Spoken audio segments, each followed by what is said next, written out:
पाक भारत जंग में मोदी सरकार को जो सबक सिखाया वो कभी नहीं भूलेगी। वजीर आजम शहबाज शरीफ ने कहा, अफवाज पाकिस्तान की बहादुरी और फतह को तारीख हमेशा याद रखेगी। कौम की दुआओं से अल्लाह ने जंग में पाकिस्तान को फतह दिलाई। उन्होंने ये भी कहा कि दुश्मन हैरान है। आलमी सतह पर पाकिस्तान की इज्जत और तकरीम में इजाफा हुआ है।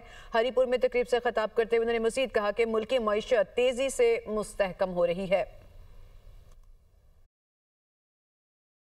6 मई और 10 मई के दौरान जो जंग लड़ी गई कि जिससे कि जो मोदी सरकार है उसको वो सबक सिखाया गया कि वो जिंदगी भर वो सबक कभी भूलेगा नहीं। अवाम की, माओं की, बुजुर्गों की दुआएं थी कि ए अल्लाह ताला कौम को फतह नसीब कर। ये वो इज्जत है पाकिस्तान को मिली जो आज पूरी दुनिया में आज उसकी तकरीम और उसका एहतराम किया जाता है। बाखुदा मैं बिला खौफ तदीद आपकी खिदमत में अर्ज करना चाहता हूँ कि अल्लाह ताला की नुसरत हमारे साथ होगी और पाकिस्तान अक़वाम आलम में उसी मुकाम पर पहुँचेगा माशी तौर पर जिस तरह हम अस्करी तौर पर पहुँचे हैं। मगर वो किस तरह होगा? वो जादू टूने से नहीं होगा। हरीपुर के लिए फिल फॉर दानिश स्कूल का मैं ऐलान कर रहा हूँ। बच्चियों के लिए अलहदा और बच्चों के लिए अलहदा, उनकी एजुकेशन, उनकी रिहाइशगाह, डॉर्मेटरीज, उनकी खुराक, खेल कूद के मैदान बिल्कुल सेपरेट होंगे। ट्रांसपोर्टर्स के वफाक और सूबाई हुकूमतों की कमेटियों से मुज़ाकरात कामयाब हो गए हैं। कराची में सदर पाकिस्तान गुड्स ट्रांसपोर्ट अलायंस का हड़ताल खत्म करने का ऐलान। मलिक शहजाद ऐवान ने तहरीरी मुआहिदों पर दस्तखत कर दिए हैं।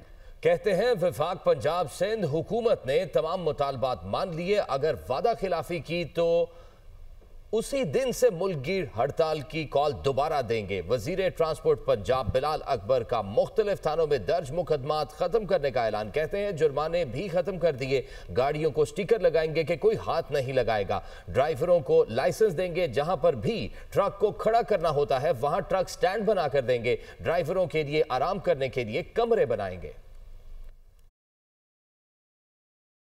आप तमाम बिरादरी को, ट्रांसपोर्टर्स को और ड्राइवर्स को ये बताना चाहता हूं कि पंजाब गवर्नमेंट ने भी, फेडरल गवर्नमेंट ने भी और सिंध गवर्नमेंट ने भी जो हमारा चार्टर ऑफ डिमांड था, जो हमारी इनसे डिमांड थी, पंजाब हुकूमत से, सिंध हुकूमत से, वफाकी हुकूमत से, सारे के सारे मुतालबात जो है हुकूमत ने आपके तस्लीम किए। अगर कहीं किसी जगह पर भी फेडरल गवर्नमेंट ने, पंजाब गवर्नमेंट ने, सिंध गवर्नमेंट ने जो इन्होंने हमसे वादा किया है, जो इन्होंने तहरीरी तौर पे हमसे मुआहदा किया है, कहीं किसी जगह पर भी इन्होंने वायलेशन की, उसी दिन से हम मुल्कगीर हड़ताल की कॉल फिर देंगे। ऑस्ट्रेलिया में सिडनी के बॉन्डाई बीच पर हमले में मुलविस भारतीय नैयाद दहशतगर्द साजिद अकरम और उसके बेटे का पासपोर्ट मंजर आम पर आ गया है। भारतीय एम्बेसी ने हमलावर साजिद अकरम को 2022 में 10 साल के लिए पासपोर्ट जारी किया। द गार्डियन के मुताबिक ऑस्ट्रेलिया ने 2020 में भारतीय खुफिया एजेंसी रॉ के 2 अहलकारों को मुल्क बदर किया था। माहिरीन के मुताबिक सिडनी हमले में मुलविस दोनों दहशतगर्द भारत की खुफिया एजेंसी रॉ से मुंसलिक हो सकते हैं।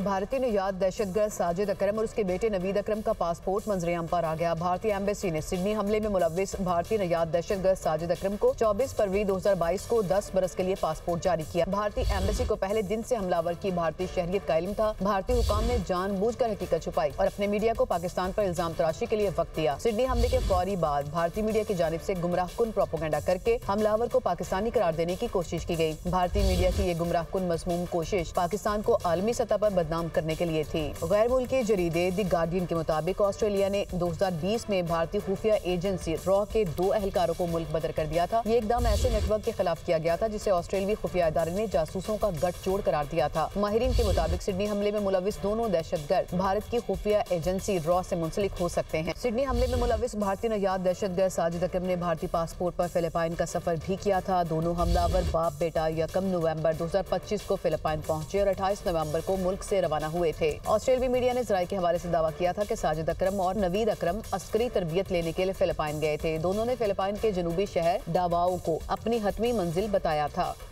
वफाकी वज़ीर इत्तलात अताउल्लाह तारड़ कहते हैं कि सिडनी फायरिंग वाक़े पर डिसइंफॉर्मेशन फैलाई गई। वाक़े के फौरी बाद भारतीय चैनल्स और सोशल मीडिया ने पाकिस्तान पर बेबुनियाद इल्ज़ाम लगा दिया। बगैर शवाहिद और तस्दीक के पाकिस्तान के खिलाफ प्रोपेगेंडा किया गया और पाकिस्तान से जोड़ने की कोशिश की गई। ऑस्ट्रेलियाई हुकाम ने पेशावराना अंदाज में मामले की तफ्तीश की।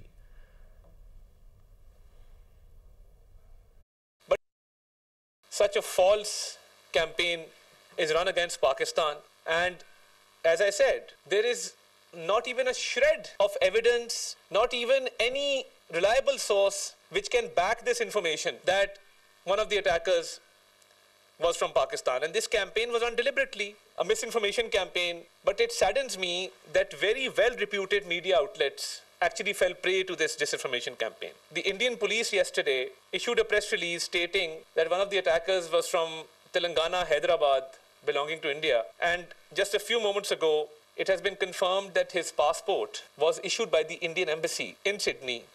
And in fact, he traveled to Philippines on that Indian passport as confirmed by the Philippines authorities. It seemed like an organized campaign which spread like wildfire. And no editorial board, no management, no reporter questioned that where this information was coming from. Pakistan has always and will always condemn terrorism in all its forms and manifestations. I appreciate how the Australian authorities have conducted themselves very, very professionally throughout the investigation.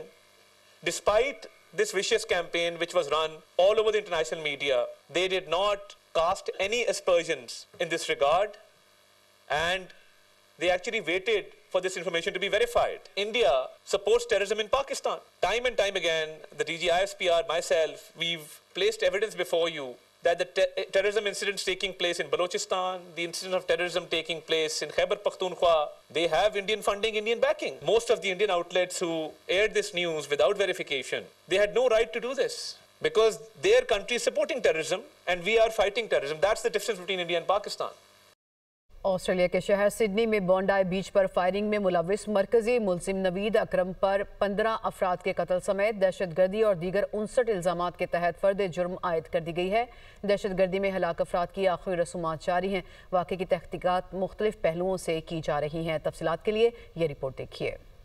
Sydney के साहिल पर firing के वाक़े में मुलव्वस मरकजी मुल्जिम नवीद अकरम पर फर्द जुर्म आयद कर दी गई। ऑस्ट्रेलियाई पुलिस के मुताबिक मुल्जिम नवीद अकरम को 15 अफराद के कत्ल, 40 से ज्यादा अफराद को जख्मी करने, दहशतगर्दी और दीगर संगीन जुराइम समेत मजमूई तौर पर 59 इल्जामात का सामना है। पुलिस का कहना है कि मुल्जिम नवीद अकरम इस वक्त हॉस्पिटल में ज़ेर इलाज है और इसकी सेहत बेहतर होने के बाद इसे अदालत में पेश किया जाएगा। ताहम मुल्जिम ने तफ्तीशकारों को बयान देने से इनकार कर दिया है। हमले में हलाक अफराद की आखिरी रसूमात अदा करने का सिलसिला जारी है। यहूदी रबी लेउतैन की आखिरी रसूमात में रिश्तेदारों और शहरियों की बड़ी तादाद शरीक हुई। लेउतैन 4 बच्चों के वालिद थे। सिडनी हमले में हलाक होने वाले रबी अली शलैंगर की आखिरी रसूमात अदा कर दी गईं। ऑस्ट्रेलियाई वज़ीर-ए-आज़म एंथनी अल्बानीज़ और दीगर हुकूमती रहनुमाओं ने हमले की शदीद मजम्मत करते हुए मुतासिरा खानदानों से इजहार हमदर्दी किया और यकीन दहानी करवाई है कि जिम्मेदारों को कानून के मुताबिक सख्त सजा दी जाएगी।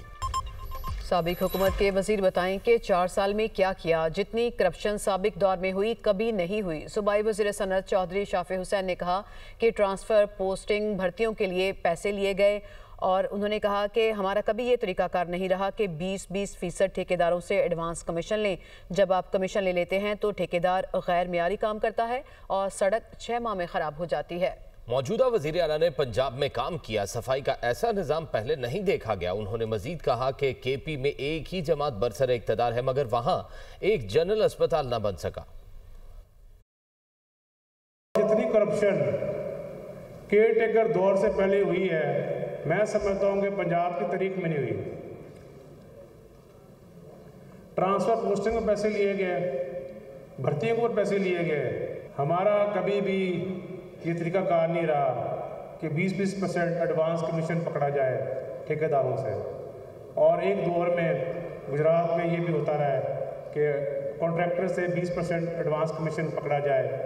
और जब आप इतने कमीशन ले लेते हैं किसी ठेकेदार से तो वो लो क्वालिटी मटीरियल इस्तेमाल करता है और वो सड़क 6 महीने में ख़राब हो जाती है। मौजूदा CM पंजाब ने जो सफाई का निज़ाम है, इस्लामी तौर पे भी 50% निफ्स अमान है सफाई।